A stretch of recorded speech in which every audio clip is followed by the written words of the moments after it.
Welcome to the Healthy Gut Podcast with Rebecca Coomes, the place where you can learn how to achieve a happy, healthy gut. Here's what's coming up on today's show. Hey guys, welcome to the Healthy Gut Podcast. Today it's just me and I'm feeling quite reflective. It's 1 year since I started the podcast. Can you believe that? It just blows my mind. I know when I first started, I thought, what am I going to talk about? But what's been amazing is just hearing from so many people who have told me that this podcast has helped them, and that keeps me going. All the emails I get from people with podcast topic suggestions or guest suggestions just is, so helpful, because that helps me to deliver a podcast for you. And I'm blown away by the fact that over 200,000 people have listened to this podcast. This condition that we have called SIBO that is still relatively unknown really makes me excited that, over 200,000 people are benefiting from me sharing information about our condition. Today, because I'm feeling really reflective and really thinking back over the last 12 months of, me starting this podcast, where I've come in my own personal journey and what I've achieved in my life with my health since then, makes me pause and think about where I have come from. And in particular, I want to talk about the role that trauma has played in my life. And I know it has played a role in so many of your lives as well, because you've shared with me some incredible and very emotional stories of things that have happened to you.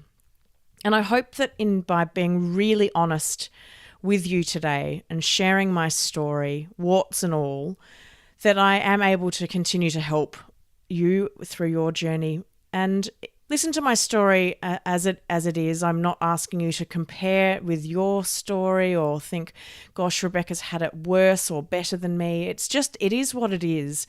And I'd like you to put the lens on of what has happened in your life that could be impacting your ability to heal, your ability to be in better health. Because this particular experience or experiences that I'm going to share today were like shackles for me for so many years, and at times they still are. So here we go. Very unfortunately, I was sexually abused by a family member, my uncle. And what I now know, which breaks my heart, is the majority of sexual assaults and abuse occur by a known person to the victim or the survivor. And I like to see myself as a survivor rather than a victim. And this man was family. He was in our life. He was in our home. My mum was a hawk. She'd nearly lost me, being born 2 months premature. So she was probably an even more intense mother than she would have been naturally, because she'd experienced that awful thing that so many women go through, where their babies are born prematurely, way too early. It's very traumatic, very stressful for them, stressful on the baby as well. And whilst for the majority of the time that I was in the hospital and in the Humi crib, I was fine, there were some early days where things were a bit touch and go. And that was very stressful for mum. It was also very stressful for my father. My mum was also very, very sick in recovering from giving birth to me. And so she was very cautious of what she did and didn't allow my sister and I to do, and who we were allowed to spend time with and who we weren't. And so the fact that this abuse occurred right under her nose in her own house by a family member just beggars belief. And sadly, it's all too common. I believe the abuse started when I was about 5, but I'm not exactly sure. And why I'm not sure is that I actually didn't know that this had happened until I hit my teens. So my uncle had been in my life when I was younger, and then had been away for a period of time. and then came back into my life in my early teens. And I'm sure as a way to notify myself, as my brain's way of going, danger, danger, all of a sudden I started having these absolutely horrific flashbacks, these memories that I actually couldn't believe were true. I thought I was going insane because I thought, what demented person must I be to be thinking up these things of my uncle? What's wrong with me? What is wrong with my brain? That's disgusting. Why are you thinking these things? And for many months, I thought that I was going insane. I was studying a book at school, which I was fascinated on, and it was a book called Tell Me I'm Here, and it's the story of a woman's son who developed schizophrenia. And I was, somewhat scared that was me because I was having these awful, awful flashbacks, these memories. And, I just thought, surely this can't be real. And what made me realize that actually, no, this man was an extreme danger to me, and these memories that I had were real, was when he tried to do it again when I was in my teens.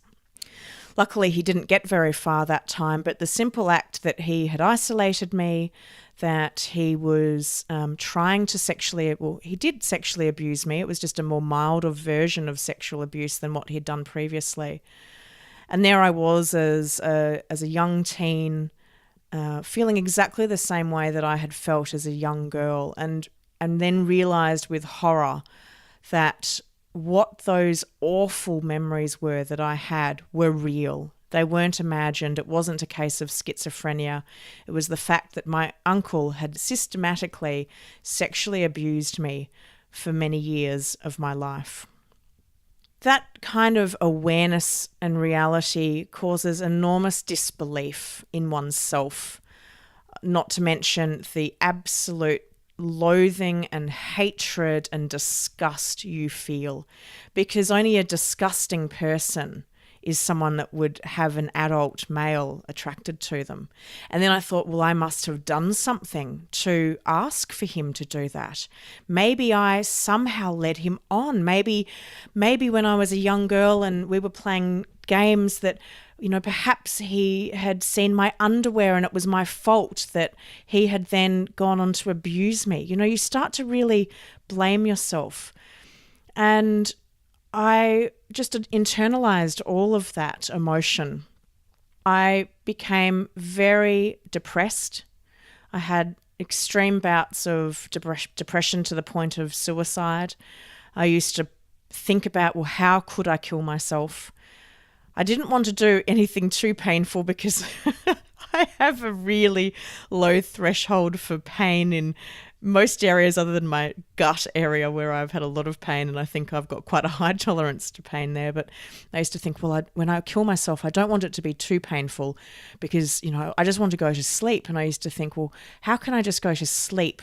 That will be a nice way to die. And then I'd do some reading as much as you could back in the day before the internet. And, then I'd read, oh, well, you could have organ failure. And then I'd think, well, no, that will be painful. I don't want organ failure. If I'm going to try and kill myself, I want to do it properly. And I didn't want to hang myself because I felt that might be too painful. And so I was stuck in this loop of planning suicide, but yet not knowing how to do it. And then thinking, well, you're such a failure. You're such an awful person. You can't even plan your own suicide properly. No wonder you were abused, because you are just an absolute reject in life. Along with the time that I was very suicidal, I also I developed my eating disorder. I was bulimic. So I would go into the kitchen, I would gorge on food, and I would gorge on really sort of sugary, high carbohydrate snacks. Now, we didn't have a lot of those in the house, but we did have some. So I might go and eat, 10 slices of toast with honey on it. And I'd go and, for a period of time, we had bags of crisps for our lunches. So I'd go and eat the entire giant bag of all of the miniature bags. or I would find some kind of lolly or candy in the house and eat that. And I'd eat it in front of the TV, kind of just mindlessly shoveling it into my face, drinking water as I went, because I knew that the next step would be that I'd go and vomit it up. Now, my mum had started to suspect that I was doing this, not surprisingly, given that there must have been so much food disappearing in one go that she must have thought, what's going on here? And so I became aware that she was trying to catch me in the act. So I used to put myself in the shower so that I could vomit in the shower, and the sound of the shower would drown out the noise. And I would repeat this process every single afternoon when I got home from school, this, absolute hatred of myself, gorging on food. And then as I made myself sick, I'd be telling myself, it's because you're disgusting, you're revolting, look how disgusting you are, with every purge and every vomit that I did. At the same time as having to deal with these horrific memories, I was also dealing with extreme bullying at school. I hit puberty at 11, and unfortunately I developed pretty severe acne, which I now know was totally related to the state of my gut. I didn't know that in those days, and I was covered in acne all over my face, down my neck, my chest, my arms, and all down my back. I've got quite a few moles on my back, and for many years I had forgotten that I had moles on my back because it was so covered in big, red, angry acne. And because I looked different, and I'm sure because I really held on to a very negative emotional state, I was a prime target for bullies at school. I was at an all-girls school here in Melbourne, Australia, and any sign of weakness in one of those kind of schools, it makes you an immediate target. I had my head split open twice from being pushed into windows or pushed into walls. I was pushed and shoved, but what really hurt me was the taunting that I got for my skin. We used to have swimming every week, and we'd have to shower before we got into the pool, and there were communal showers. There were 3 showers, and you'd all line up in your swimsuit to then shower and then jump in the pool. And the girls would refuse to get in the showers if I was in there because they'd say that my pimples were contagious. And then when it came to getting in the pool, they wouldn't get in the pool if I was in because they'd say that I'd contaminate the water. And so that hatred of myself was reinforced at school. When everybody around you is telling you you're disgusting, how do you then tell yourself you're not when you truly believe that you are? As I got older, luckily I moved into a much nicer school, and I had a period of time where there was a small amount of reprieve where I made some friends, really normal kids. They came from normal families. They were really well adjusted, and my skin didn't bother them. They didn't care less whether I had pimples or not because they were looking at me as the person rather than what I looked like on the outside. But I was rebelling. And again, this is a classic behavioural pattern of somebody who has been sexually abused. I went completely off the rails. I sought out highly risky experiences. I engaged in very risky behaviour, which I didn't understand why I was doing it. But having worked with a psychologist, I now understand that I actually just fit the absolute profile of what happens to sexual abuse people. And so I would skip school. I'd go and hang out with pretty rough and ready kids. I hung out with this guy that was semi-homeless. He was living between family members. He did not care about me at all. He just wanted to use me, use my body, and treat me really badly. And again, that really reinforced that, feeling of I'm nothing, I'm worthless, I'm disgusting, because I always felt disgusting at the end of one of those experiences. In my early 20s, once I'd finished my university degree, I went to the UK. I really went off and fled the country because I thought perhaps I could run away from my problems. And when I got to London, I hit the party scene really hard. Drugs and alcohol were very readily available. everyone socialises in the pub. Well, everyone that I knew socialised in the pub. So you'd be drinking 6 or 7 days a week, and I'd be drinking a bottle of wine. Sometimes I'd drink 2 bottles of wine, which just horrifies me now that I was able to consume that much alcohol. I can see that it was really problematic when I look back at what I did drink. But at the time, because everybody else around me was drinking like that I didn't see that there was a problem to it. And then there were the drugs. There were party drugs available so cheaply, more cheap to take drugs than to drink. So I used to take a whole variety of drugs. I had a rule I'd never inject, and I never did. And it was all recreational drugs like ecstasy and cocaine. Drugs that made me feel good, that gave me confidence, that made me feel positive and happy and loved. And I loved people back when I was in that very elevated, wasted state. But that was my life for a very long time. I was in the UK for 7 years, and for the majority of that time, that's how I lived on my weekends.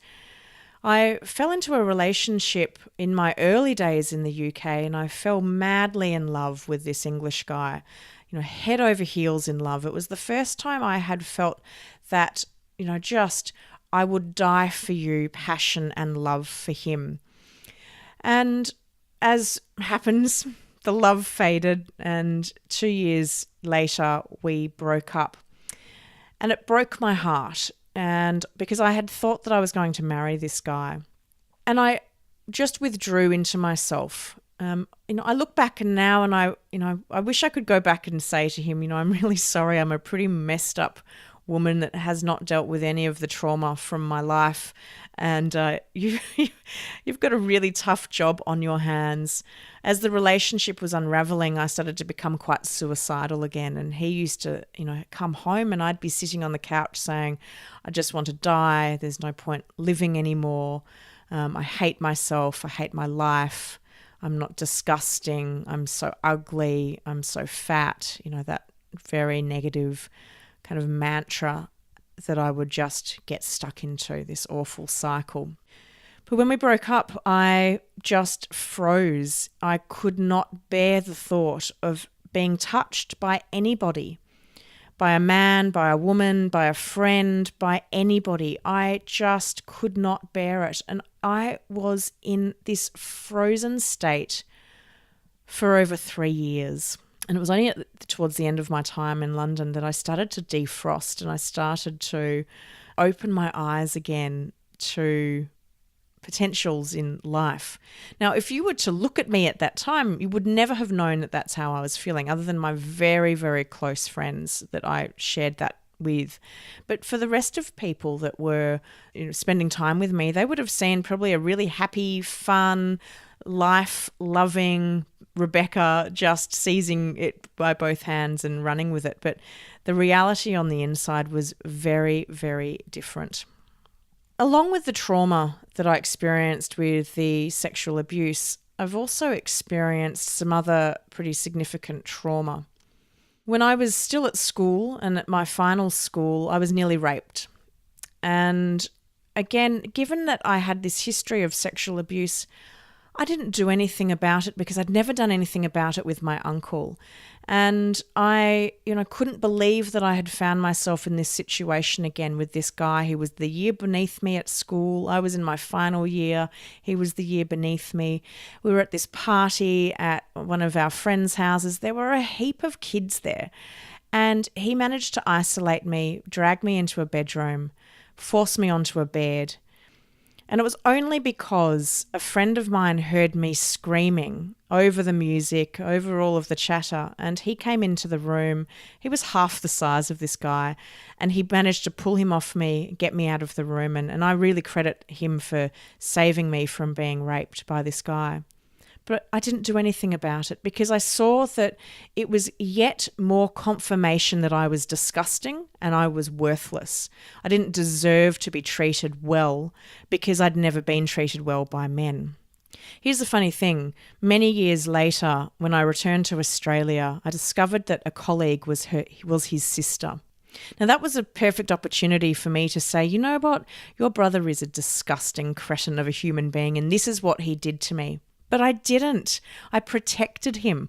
I still don't know why I protected him. It's such kind of that victim behavior of, we must protect these awful men that do these awful things to women.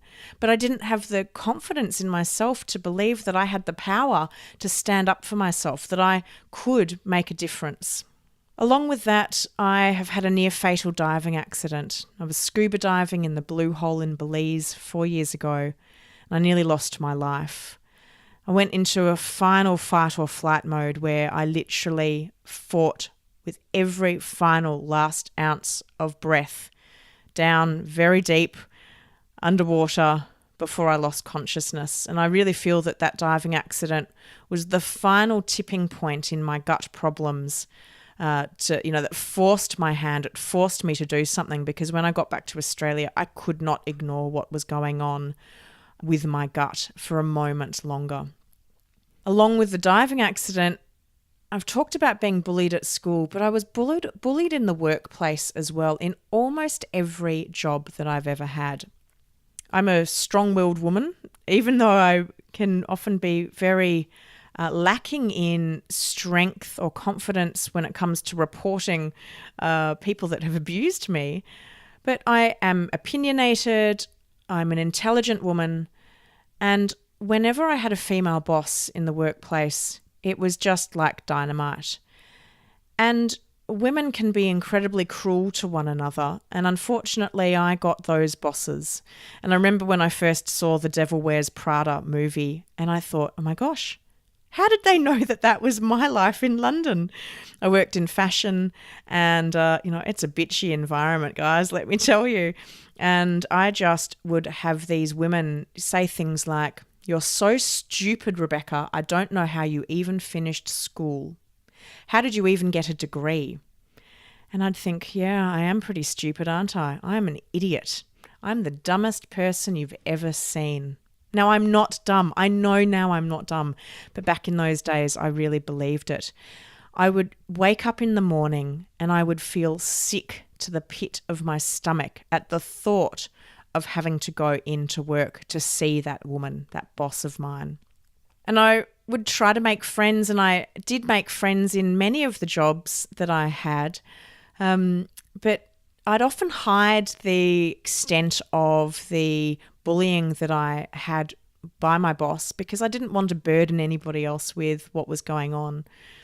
And then occasionally I'd decide that, it's time to stand up for myself, and I'd take it to senior management and they would not believe me, and they would tell me that I was being a troublemaker, or I'd be forced out of a business, or I'd be told that if I didn't resign, I would be fired.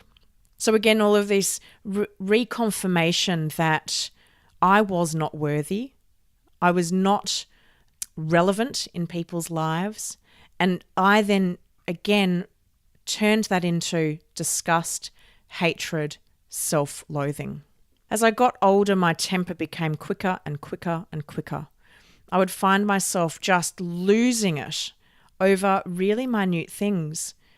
When I got back to Australia, I had this moment in time where I had, I can't remember exactly what had happened. I was driving in my car and this guy had got really annoyed at me because I had got in front of him or something. It was ridiculous. So he starts tooting me and I wind down my window and I give him the bird. Because I'm like, "Don't you toot me, I'm Rebecca, do you not know who I am?" Well, he zooms around in front of me, slams on his brakes right in front of my car, leaps out, and I think, oh my God, this guy's going to come and bash me up. I'm desperately trying to lock my doors, and I'm thinking, why did I do that? And then he's screaming at me at the car about how he's going to kill me and he's going to bash me. And he finally got back in his car and he drove off. And I sat there and I thought, you know what, Rebecca? It's time for you to do something about your anger. It's really time for you to start addressing why you are so angry about things that don't matter. What I didn't realize, this entire time that I was feeling all of these things, I was just contributing to the trauma of my gut. that I was staying in a constant fight or flight state, that my body was ready to flee at a moment's notice, because from day one, I've had a lot of trauma with my body, and all it knew was trauma and high anxiety and danger. I've been in real life danger many, many times. And so my body was used to being prepared to fight or to flight or to freeze. We now know that when you go into that state, that directly impacts the gut. That when you go into that fight or flight or freeze state, which I spent most of my life in, that the blood supply and the energy and the focus diverts away from the digestive system. And it goes to muscles, it goes to the lungs, it readies the body to run or to fight, to survive. But because I was going through that every single day for most of my life, my poor little digestive system really didn't stand a chance at all to survive what it was going through. No wonder I ended up in such a bad way with my gut. I thought that if I could control everything, then things would calm down. I am a perfectionist. I'm a control freak. I want everything to be my own way. I've really struggled for most of my life with giving people control to do it their way. It's been a major issue in my life with relationships that I've been in, because, past partners and even my current partner has said to me, Rebecca, it doesn't have to be your way all the time. Other people can do it their way, and that's still an okay way. But when everything feels like it's out of your control, you want to control the things that you can control. So I could control my food, and I have been obsessive over food on and off over my life. The eating disorder was a classic example of me controlling what I did with my food. Going onto the SIBO diet was a great trigger for me to become very controlling and obsessive with my food. It's all I thought about every single day. I'm sure many people would say it's all I talked about. I became obsessed with it. I researched it.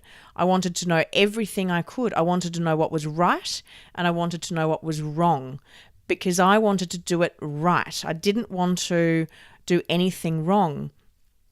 I've got videos of me talking about this. I've talked about it in my cookbooks. I wrote those passages 2 years ago, and it's amazing even in that short period of time how much I've relaxed and modified my thinking around diet, that we don't have to be 100% controlled in order to recover from SIBO. I actually believe that having a little bit of flexibility is a really good thing. I have very high standards in what I want to achieve in life. Again, it's control. I want things to be perfect. And when we think about going through a health journey or a health transformation, which so many of you are on at this point in time because you are going through a transformation. It's like you're the caterpillar that's going into the cocoon and you're going to emerge a butterfly. We often feel that if we can control every single aspect of it, then we will get the outcome that we want. Well, life doesn't work like that. We can't control everything. And all we do when we try to control everything is we set ourselves up for enormous failure. And then when we fail, we tell ourselves we're stupid and that we deserve to fail, and then we slip into that really nasty cycle again. I decided a few years ago that I was finally going to do something about the abuse. I had found a new psychologist. I'd been working with her. I was finding the treatment to be very therapeutic with her. And I decided that I was going to go to the police and make a statement. Now, I suffered from that classic feeling that since doing more research around survivors of sexual assault and abuse, that it's very common, for it to take many years, decades generally, for a person to disclose what's happened to them. And secondly, the most common thing that we feel is that no one will believe us, because how could they? There's no longer any evidence. It's my word against theirs. And before I went to the police, because I couldn't even imagine how to do it, I was like, what, do I just walk into a police station and go and say, hi, I'd like to report that I was sexually abused by my uncle from the age of 5? I just couldn't fathom how this was going to happen. But I sat down with my parents and I said, it's time. I really need to do this. I really need to go to the police, because I'm terrified he's done it to others, which I now know through, again, more research, that the likelihood of him abusing others is high, which devastates me. And, I wish there was a way that I could find other survivors of his assault and be there for them. And that it was time for me to do something about it. My dad had recently been diagnosed with leukemia. We hadn't told many people. He was getting sicker and sicker by the day. And he said to me, I don't think I have the strength to be able to deal with what is going to happen by you disclosing this information. There's going to be enormous fallout amongst the family, and I don't think I've got the strength for it. Can you wait a little longer? What's another few months for my cancer treatment to hopefully start working, and then we will do this as a family. And I said, sure, Dad, I'll wait. Not long after that, my uncle committed suicide. And that just devastated me. My whole world imploded, because I no longer had the opportunity to report this man, to seek justice for what this man had done to me, for the terrible pain and suffering he has caused me and my family by abusing me as much as he did. And I called the police and I said, I just need to report the fact my uncle abused me. He's just committed suicide. I don't know what to do. And they said, really, unfortunately, there isn't anything we can do. Our job is to investigate living persons, not deceased persons. And I said, well, is there any way that we can find out who else he's abused? And they said, unfortunately, there isn't. We will have this on file now, so that if anybody else contacts us and reports him and uses his name, then we will have that on record and we can, piece it together. But, unfortunately, there's no longer any retribution. And for somebody that has worked so hard to be in control of everything, I felt like I had lost control. I felt like the one thing that I had said, one day I'll do this, had been taken away from me without my control once again. I fell into an absolute heap. My body collapsed. I spent several days just unable to get out of bed, sobbing uncontrollably for hours and hours and hours on end. My gut was in absolute disarray. And it was about the time that I was starting to do my SIBO treatment as well. And it was just, such an awful moment in life, because nothing that I had worked for felt like it mattered anymore.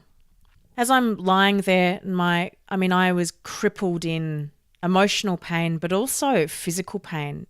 My gut pain, my gut felt like I had knives twisting and turning inside of it. And I realized that nobody was going to be able to help me with my life except for myself. I had been searching for people to help me on everything, on what was happening with my gut, why I couldn't lose weight, on my emotional state. I really leaned on my friends enormously for emotional support and all things in life. And as I came out of that very dark period, I realized that I had to take control of my life once and for all, but not in an obsessive way, in a way that was more healthy, in a way that allowed for life's ups and downs, and that I could accept them, acknowledge them, and still move on. I found my amazing naturopath. I've talked about building my dream team in previous episodes. And if you'd like to hear more about that, go back to episode 1, my very first podcast episode a year ago, where I talk about my journey to recovering my health. And I did something that I'd never done before. I just let go a little bit. I really credit the psychologist that I saw for helping me with that. And we did a lot of work around my these memories that I had held on to, these awful, terrifying, excruciatingly painful memories that sat within me and that were bubbling to the surface without, notice sometimes, and that, they could just sideswipe me and leave me in an absolute state. And I realized that as I dealt with all of this trauma, the sexual abuse, the bullying at school, the bullying in the workplace, my near-death experience, every time I thought about those experiences, my poor little gut would literally turn in knots. And I could see that I was inadvertently keeping myself sick by not dealing with these emotions, by just, thinking I'll just lock them away. If I don't think about them, they won't be there. Well, they are there. They're in our subconscious and they're bubbling away under the surface. And, I feel like they were like little piranha fish. They were just gnawing away. And they'd left this massive hole in my gut that I then had to go and repair. Piece by piece, I have patched up that hole, both in my gut, my heart, and my mind. And today I acknowledge that my journey to health is this long continuum. It's got bends, it's got peaks, it's got valleys. It's not a smooth, straight road that I once thought it was. I no longer see that I have to go from point A to point B in a straight linear line, but instead I'm going to be curving around the mountains and soaring to the highest highs, and I will also go to the lowest lows, and that is okay. I've worked at identifying the triggers for my health, both my emotional health and my physical health. We talk a lot about our physical health, but so much of what we're going through is emotional. And because we can't see it, we often don't give it the credit that it requires. But then also having a condition like SIBO or having another digestive issue that, again, for the most part is hidden because it's within us, and it's also not well known, although that's changing, makes it difficult for others to appreciate or acknowledge what we're going through. I look at what I can do in my life to take me one step closer to a life that I want to live. I focus on that, and I don't focus on what's happened to me in my past. I read a really wonderful book by an amazing Australian author and human being, a guy called Andrew Griffiths. And he's a business author, but he wrote a book called The Me Myth. And he had a pretty challenging start to life. And it's a bit of an autobiographical book. And he was left by his parents, just abandoned. And he talks in his book about how can you thank your past experiences. And I can look at, I found that passage really difficult because I thought, well, how on earth am I ever going to thank my uncle for sexually abusing me? How can you thank a person like that? It's the most disgusting, heinous act. Yet I could thank the girls at school for bullying me because I could see that it had given me strength and resilience that I may not have if it hadn't have been for that. And I could thank the bosses that had bullied me because that too gave me strength and resilience that I now have that other people don't necessarily have and that I may not have had. And these days it's taken me about 2 years since reading that passage in that book to really, just slowly think about how can I thank, I don't know that I will ever thank my uncle, but be thankful for the situations that I've experienced. And today I realize that without them, I wouldn't be doing what I am today. I wouldn't be talking to you on my podcast. I wouldn't be helping the thousands of people around the world through their experiences if I had had an average, normal life. And whenever I share this story, and guys, I've got to be honest, it's really emotional for me talking about this. I've been on the verge of tears a few times as I share this with you, because it really does, this is really powerful stuff for me. It's the deep sort of soul of who I am. I'm talking about some very significant things that have shaped me to who I am today at, a nearly 40-year-old Rebecca. But without the sum of all of my parts, I wouldn't be here today, and I am really thankful for that. And today I see myself as a strong, intelligent woman. I'm powerful in myself. I don't hate myself like I once did. I love myself. When I look in the mirror now, I don't see the flaws, but I see the incredible strength that I have. I don't say, oh gosh, I've got such fat legs, but I say I've got powerful legs that are able to hold my body upright and allow me to walk. And now I've got my gorgeous little puppy, and I can walk with him every single day. And I'm so grateful for that, because I may not have legs and I may not be able to walk. And I'm really, really glad, proud of the strength that my legs have. I'm proud of the strength that my body has. My body is resilient. It's powerful. It's healing. It's responding to me. It's listening to me.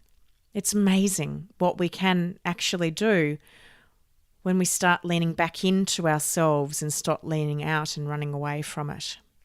But I also acknowledge that I'm not perfect, and that's okay. I don't have to be perfect, and nor should I be, because life isn't perfect. There is no perfect continuum of life that exists out there. Look at Mother Nature, and she will show you that Mother Nature is not perfect. We have good times and we have bad times. And I still have days where, I can get gripped with the emotional baggage of what's happened in my past. I had somebody make a comment to me in recent times that, why are you doing what you're doing? You're not a doctor. You shouldn't be out there talking to people with SIBO. And that really affected me. It really upset me. It really bothered me. And it had the potential to send me spiraling into a very negative well of self-pity and self-doubt and all the rest. And so what I have now is I have these kind of techniques and strategies as ways of identifying when there's a potential trigger and what I do about it.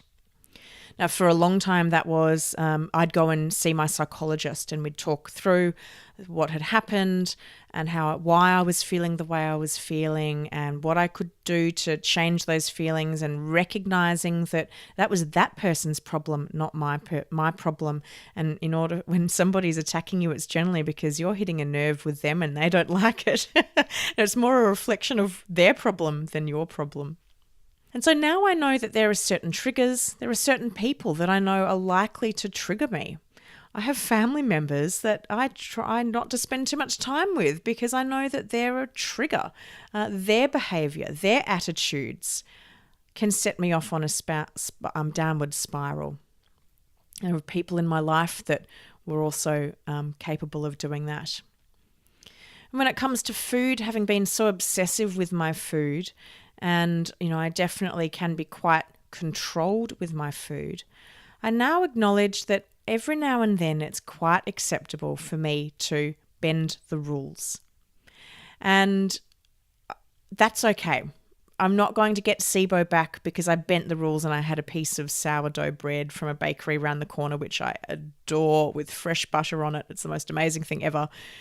One slice of sourdough bread with butter is not going to put me back at the beginning of my journey. Now, the old me would have thought it would. The new me recognises, or the new and improved, or the modified, or evolved, whatever we want to say, me recognises that that's not the case.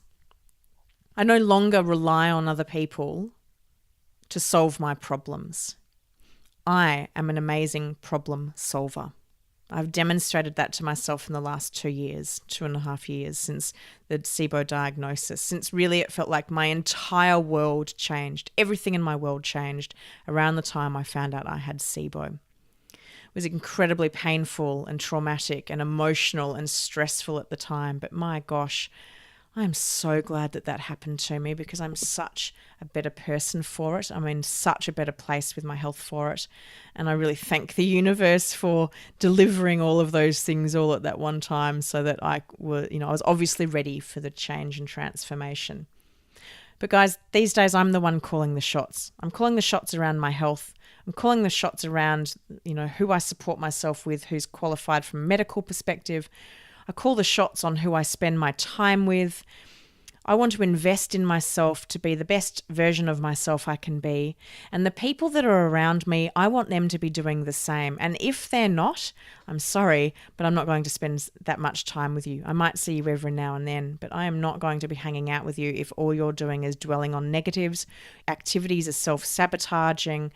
I have no interest in that, because I'm finally, for the first time in my life, at nearly the age of 40, in a really good place. And, I'm in control, but I'm not controlling. So trauma has a really profound impact on our lives and our bodies. And if you've had trauma or experienced traumatic events, and, I don't want it to be a comparison. Like I said at the beginning, I don't want you to be thinking, oh, well, I was never sexually abused like Rebecca was. But, I had a boss who was pretty nasty to me once, or, I was in this relationship that wasn't great, but he never hit me. I don't want you to compare, on a scale of 1 to 10 how bad it was. If you've experienced trauma either physically or emotionally, that is enough to have an impact on your gut and your microbiome and, your overall health. So look at what that trauma has been for you. Do you still experience that trauma today? Does that replay in your mind? And if it does, what can you do about it? Maybe seeking the services of a psychologist could be really beneficial to you. Maybe working with someone like myself, who's a coach, who can share strategies around coping and tactics and those types of things around how to put one foot in front of the other might be helpful. Maybe it's calling up your best friend and saying, I really need to go and have a cup of tea or a coffee or a glass of sparkling water or a glass of wine or vodka, whatever it is that you would like to do. And I just need to talk, or I just need a hug, or going and playing with your little cute puppy like I have, and just having a moment of joy. Look at what you need to do to support yourself, and remember that it's your life. You're in control in a nice way, not a controlling, crazy way like where I've come from. So take back the ownership and the control of your health and leave the past in the past. Don't let it shape your future. Look towards where you're going and stop looking in the rear vision mirror at where you've come from. I hope my story has helped or done something. It's pretty big sharing it. I've never just sat down and shared the entire thing with you guys. I've talked a bit about it over various podcast episodes, but I've never really gone through it like that. I'd love to hear what you think, guys. It's pretty big for me to share that. How has my story and sharing it resonated with you? Drop me an email. Let me know what you think. I'd love to hear from you. It's Rebecca at thehealthygut.co. And I hope the last year of podcast episodes have been enjoyable. I've thoroughly enjoyed bringing them to you. I really look forward to bringing the next year of podcast episodes to you. And like I've said before, if there are episodes or topics that you would like me to cover, tell me. This podcast is for you. Now, I do have one little request, guys, and, this is my honesty podcast, Honesty 101. I have done this podcast out of my passion to help. And, sometimes my desire to help can be my shortcoming, because I'll do everything in my power to help people. And my accountant tells me that sometimes I need to not be, doing everything in my power financially to help. So here's the deal. I have fully funded this podcast. I've put all of my savings into it. Now, I've had some really gorgeous people contact me over the year saying, how can I help? And one woman recently asked, well, I don't understand, what are the expenses? Can you tell me what are some of the expenses so I can have an understanding of, what I could contribute? And I thought that was a really great question. So every month it costs me about 200 Australian dollars to air a podcast. That includes hosting it. That includes having my editor piece it all together so it sounds good, so you guys aren't going, what's Rebecca done with her audio? And that also includes creating the graphics, which you've got to create so that you can promote it, so you can put it on a website and send a Facebook post out and all of that stuff. So when you think about what that has cost over the course of a year, that is quite a lot of money.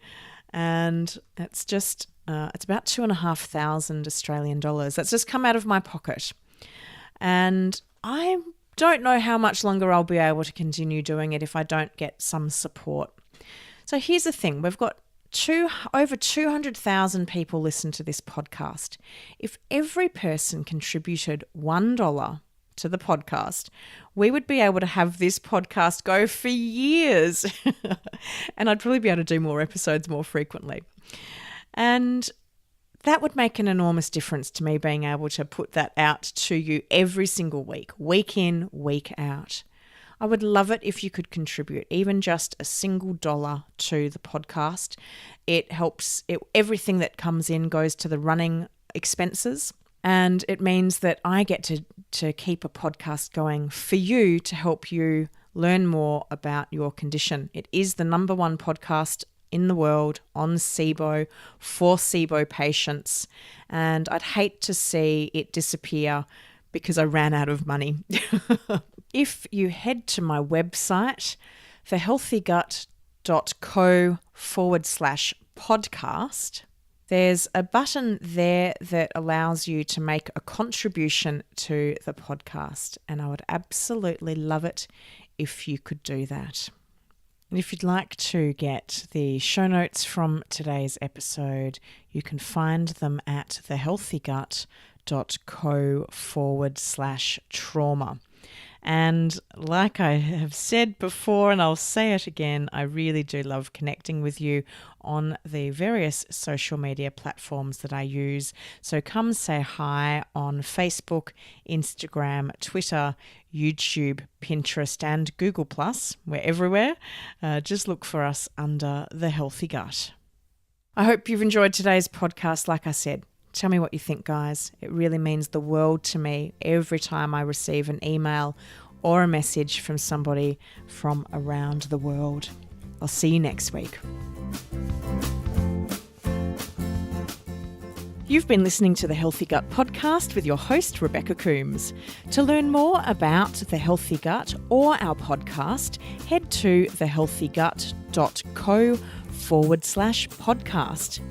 And as we are fully funding this podcast, if you would like to help support the continuation of this podcast so that we can continue to bring you future episodes, all you need to do is make a contribution at thehealthygut.co/podcast. We would like to thank Belinda Coomes for the production, editing, and original music score of this podcast. To hear more of Belinda's music, head to soundcloud.com/Belinda Coomes. The Healthy Gut podcast is a production of The Healthy Gut. Thanks for listening.